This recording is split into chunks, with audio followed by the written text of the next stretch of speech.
Welcome to the Rebel Souls podcast, where we flip the middle finger to the status quo. I'm your host, Shelley Paxton, lifelong rebel, liberator of souls, and author of Soulbatical, a corporate rebel's guide to finding your best life. Settle in as we dive deep with badass leaders who are rebelling for what matters most in life, business, and the world at large. I'm so happy you're here.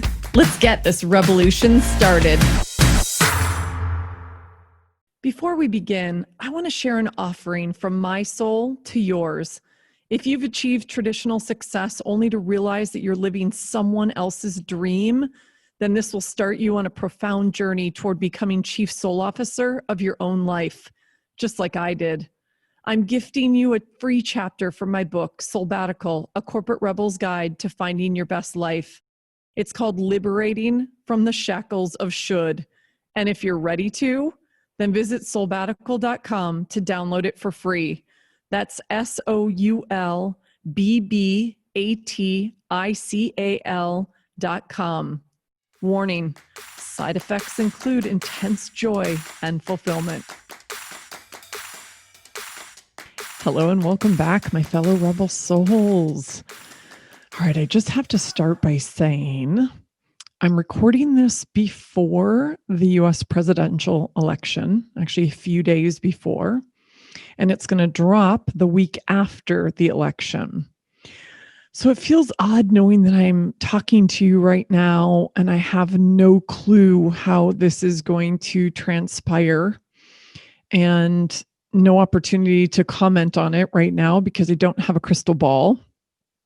But I just wanted to give you that context that, I feel a little bit of that tension and that anxiety and that kind of, I'm just sitting in the not knowing. I'm also sitting in the, feeling proud and that I spoke my truth. I have cast my ballot. And the rest is up to whatever will happen. So I just wanted to mention that because I imagine there might be some anxiousness as you're listening to this. And I just wanted to acknowledge that and just know that that's part of what this community is for. You are here in a safe space. You are held. You are with kindred souls. And, we're going to work together to light the fucking world on fire. And that's what led me to what I want to talk about today. So I've called this episode Rebelling for Your Genius. And there's just something inside of me that said, I recently did this as what we call a brilliance session for my coaching community. And a brilliant session is where you are invited to give a talk on your brilliance, something that you're known for, part of what's your genius that you can share with others to inspire them. And this was really, really hard for me. And as I was thinking about what's going on in the world right now and kind of not knowing what direction everything's going to head from what seems to be this second wave of COVID. And am I even going to make it to Mexico for my mini Soulbatical? And who's going to be the next president here in the US? Like all of this, I thought, you know what? We don't have control over this. We only have control over our own agency and how we are showing up in the world. So I want us to show up in our genius as the badass MoFos that we are. So I'm going to share with you how I've kind of understood what is my genius and how you can understand what yours is too. So we are showing up really powerfully and rebelling for making a difference and having the impact that we want to have in the world. And if you're anything like me, when somebody says, what's your zone of genius? What's your brilliance? Like you just want to curl up and hide under the sofa. That's generally how I feel when somebody says, I'm like, I don't know. Like, do I have brilliance? What is my brilliance? So I'm going to take you through the story of how I have figured this out and how you can too. So I want to start with a Marianne Williamson quote that really inspired me, and then tell you the story about how I kind of unpacked this for myself. And it's the one really critical thing that this is all about. It goes back to one of my favorite things, you guys. I say it again and again. It's about the being, not the doing. So put a pin in that and we'll come back to it. Here's the quote that sets the stage for this whole conversation. An acorn does not have to say, I intend to become an oak tree. Natural intelligence intends that every living thing becomes the highest form of itself and designs us accordingly. So think about this. If you really unpack that, we don't have to do anything to achieve it. We don't have to figure out how to get it. We've arrived on the planet with the source material present and within us. We simply have to be it. So let me tell you my version of the story of what it means to be in my genius, and see what that sparks for you. And I even have a little exercise that I want to take you through. I had a lot of fun doing this for my coaching community. So I thought, why not do a solisode on it to see, who else I can inspire. So I hope this lands with you, especially if you're someone who's like, oh my God, please don't ever ask me that question. I don't know what it is. So here's the thing. So I, as you all know by now, set out a couple of years ago on this very audacious mission. And I put pen to paper. I put this audacious mission in the intro to my book. I said out loud, no takebacks, I'm on a mission to liberate 1 billion souls. I want to be an impact billionaire. And I kept thinking like, oh man, that's big. That's audacious. How am I going to do that? Like, what can I do? Well, yeah, I can keep sharing my story with relentless vulnerability. I started that. I set that tone in the book. I continue that with these podcasts, with these Rebel Souls conversations, and everything I put out in the world. So yeah, I can do that. I can continue to model radical authenticity, which is what I challenge myself to do every day. Model that authenticity, that courage, that purpose. That's the essence of who I am. And especially do that when I want to, run out of the arena crying uncle, like when I'm like, I just want to tap out. I want to tap out. Like, this is scary. This is playing big. This is just, I feel, out of my comfort zone. Especially in those moments, I promise to model this radical authenticity, courage, and purpose for all of you. And I can become a living invitation for others, for you, to rebel for what matters most to you. So I'm like, okay, I can do those things. Those are my principles for how I'm showing up every day. And so I was like, yeah, I got this. I can do all of that, right? I can show up as this powerful rebel MoFo. That's what I do. And it's so interesting. I as I was pulling this talk together, I was like, oh, I'm starting to see this pattern. Like, I can do rebel. I can do my mission. Yeah, I can do the thing. And I was all about doing. And here's the lesson that I've learned that I want to share with you. So over the past 10 months since my book launched, I've been showing up as me, unapologetically me on TV, on podcasts, on radio, in print, at, speaking at virtual conferences, showing up at book clubs, everywhere. Unapologetically me, embodying my mission, embodying my message, kind of doing my thing, right? Being me. And I didn't really think about it. But I started to hear the same comments over and over and over again. This is what people were saying to me. Some of you have said this to me. I see this in some of the reviews of the book and even of the podcast. Your energy is magnetic. Shelley, your energy is contagious. Your energy is so inspiring. Your energy shifts my energy. This is what I'm hearing from a lot of you. And it's so powerful. That lights me up.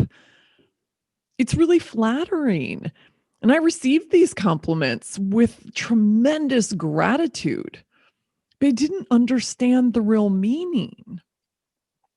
I just thought, awesome. My message is resonating. It's resonating with my people. That feels really good. But it's funny. I was believing it was the what and not the how. I was thinking my message is resonating, not I am resonating, because I am being and embodying everything that I stand for. That's the energy that's magnetizing people in this community. It's so interesting. I hadn't thought about that, right? So we don't see our own genius. We usually need brilliant people in our community, in our world, to point it out, because we be it. We live it. It's like it is our air and our water.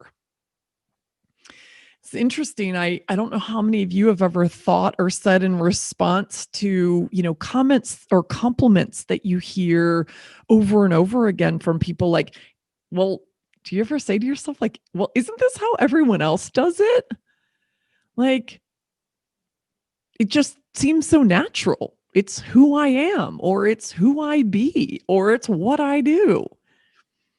Do you ever find yourself saying that? Think about that, because that is a clue that you might be stumbling onto your genius. That thing that people say to you over and over and over again. What is that? What do you hear from others that you just are almost just dismissive of? Because it just feels so you. It's part of your intrinsic value and being. So we really often miss those clues. And in my case, I missed those clues. And it was only recently when I was invited to do, the version of this talk that I did for my community. One of my fellow coaches invited me to do this talk. And I was literally like, yeah, I'd be honored if I had any fucking clue what my brilliance is. How can I articulate something that I don't even know? And I honestly felt this kind of shame and embarrassment, like, how have I gotten where I've gotten? how am I getting the kind of response, putting what I'm putting into the world? And like, I don't know. Is it just, am I pulling the wool over everyone's eyes? What's going on here? And this woman responded to me. She's a beautiful human, and she just has this inimitable way of saying things. And she responded to my email with a line that changed everything for me.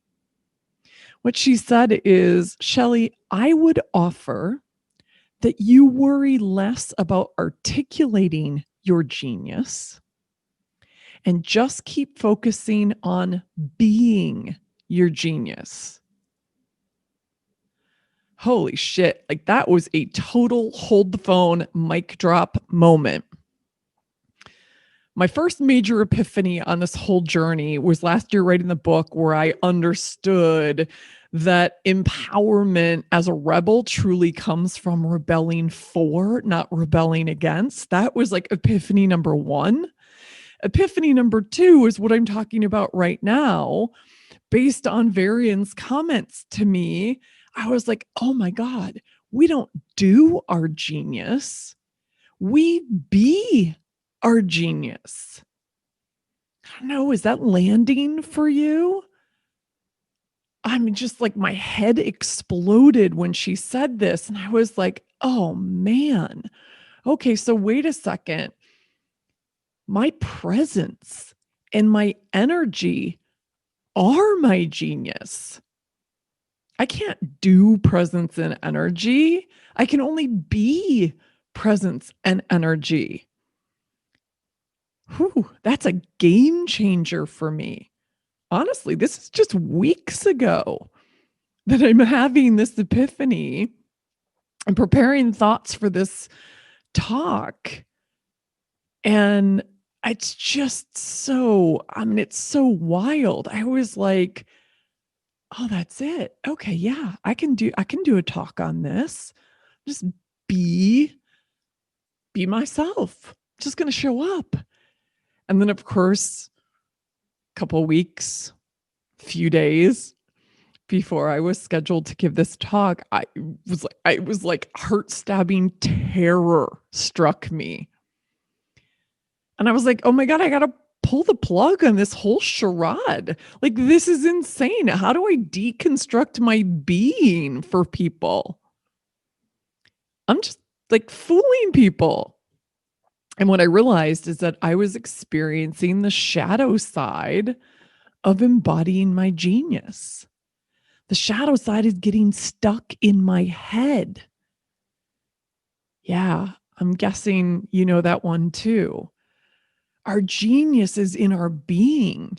It's in our embodying who we are uniquely, embodying and letting come through us that natural intelligence, that acorn becoming an oak tree. And when I get stuck in my head, this is the shadow. This is me trying to control or over engineer something, not trusting my soul. I know that every major portal that I've stepped through to get me where I am today has been the result of following my soul and trusting it deeply, even when it scares the bejesus out of me. And the things that, the things that don't feel so good that have, led to stumbles along the way are when I let the shoulds take the wheel, when I let the shoulds drive the car. So I knew, I was like, oh, okay, I get it. This is about following my soul, trusting and being. So I reminded myself, what if I just showed up and simply shared my story from the soul? What if you start to do the same? What if I become a living invitation for being in my genius that simply allows people to witness it and gives them permission to do the same, gives you permission to do the same? I mean, it's hilarious, right? Isn't that what a rebel would do instead of trying to reverse engineer the effing thing into like a tool or a grid or a 2x2, whatever it is? It's really funny. Yeah, a rebel's going to be like, fuck it, it's me. I'm doing it my way. Oh, it's so funny. So there I was, and here I am again, experimenting in real time with being in my genius as a teaching tool. That's it.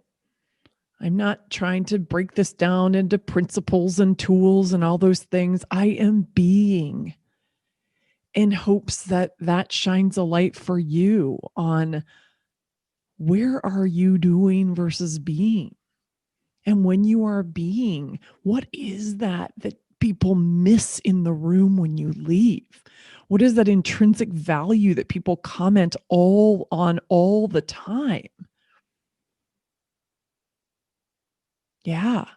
So here I am, right? I am allowing you to witness my energy, my presence, my story, which is me being in my genius. And it's fair if you're sitting there saying, okay, thanks, Shelley. That's fabulous for you. And I love feeling your energy. It is contagious, but I still have no clue what my genius is. So let's play. I promised you that there's a little exercise that I wanted to take you through. And this exercise is called Remember Who You Are. This might be one that you want to pause on. So if you're driving or you're out running or walking or doing something where you can't grab a pen or paper, if you can pause and even do this on your phone, I encourage you to do it, or just, mark the time and come back to this part of the podcast. It's a 2-minute exercise. And here's what you're going to do. Set the timer on your phone for 2 minutes. And in that time, I invite you to write a brief introduction to yourself. Literally, you are introducing yourself as if, somebody was going to be reading that to bring you out on a stage, or a virtual stage in this case. But here's the catch. You have to write the introduction in the third person. So it's not I, like I'm, an amazing badass rebel soul. It's Shelley. Lead with your name. Write it as if it's from someone else's perspective. Tap into that language that you hear consistently from other people, from friends and family and peers and your team, maybe your clients, whatever it is, the stuff that you might be tempted to dismiss, the stuff that, as you've heard me telling this story about what people reflect back to me, and I'm like, yeah, but that's just who I am and what I be, what I do. What is that for you? Think about those things.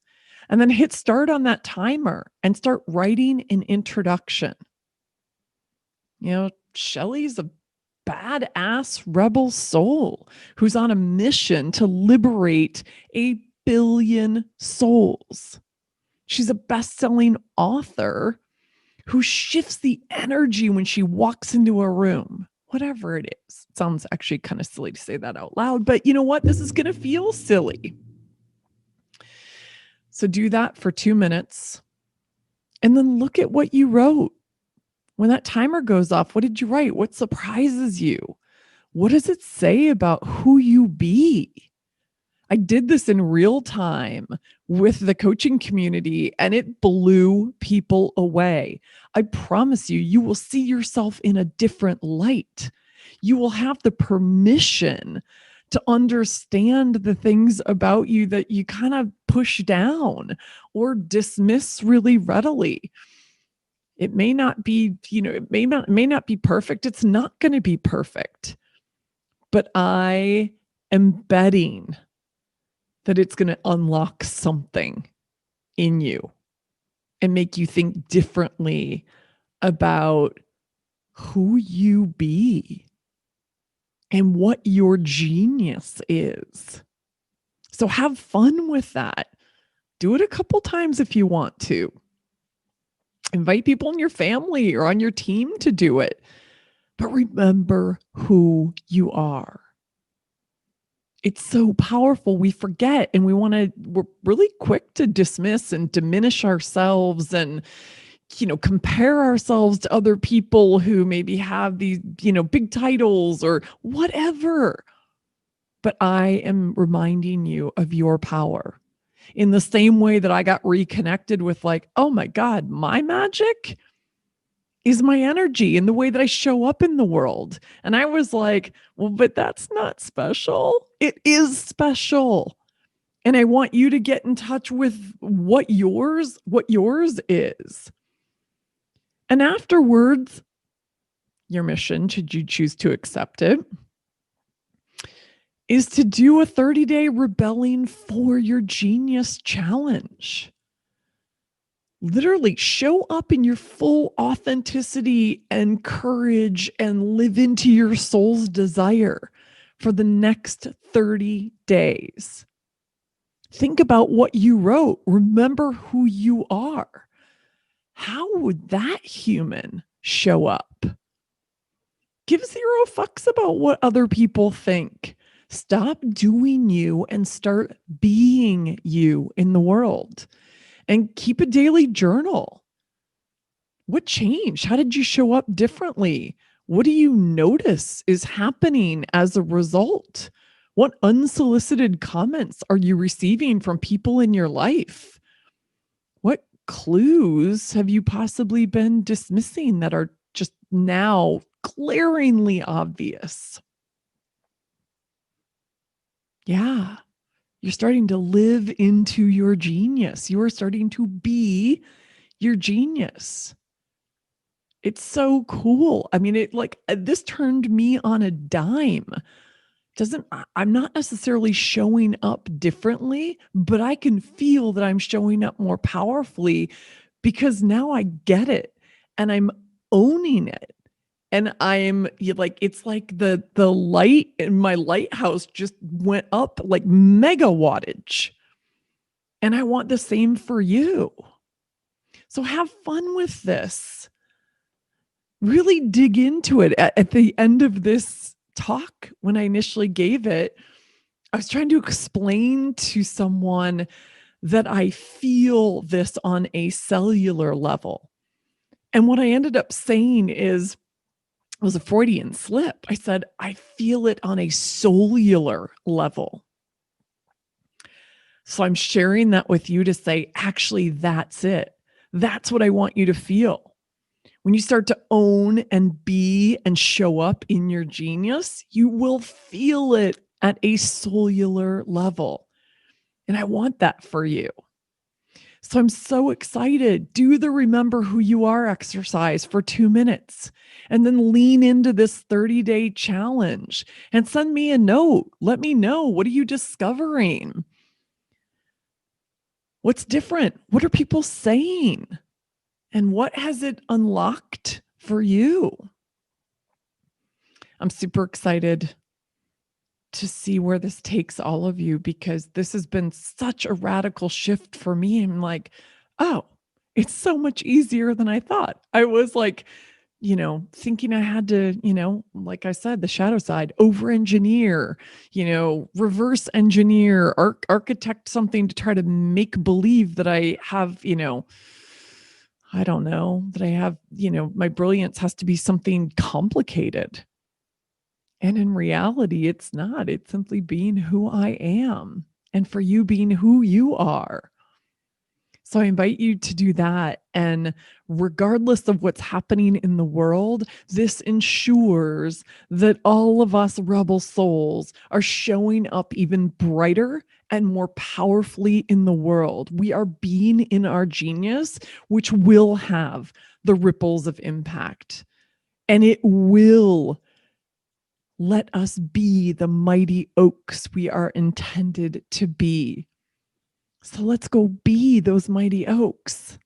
We got this, rebel souls. All right. I'll get off my little soapbox. I hope that was helpful. I hope it inspires and unlocks something in you, because I want to see you be in your genius.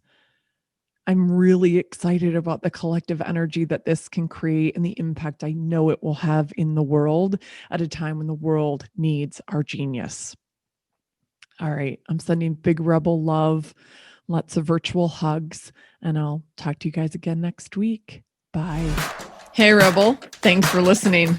If you were inspired by what you heard, please subscribe, rate, and review so our fellow Rebel souls can find us. We have big work to do together. And if you want to dive deeper, head on over to my website at soulbatical.com and follow me at Soulbatical on Instagram. Until next time, stay bold, brave, and badass, and never stop asking, what am I rebelling for?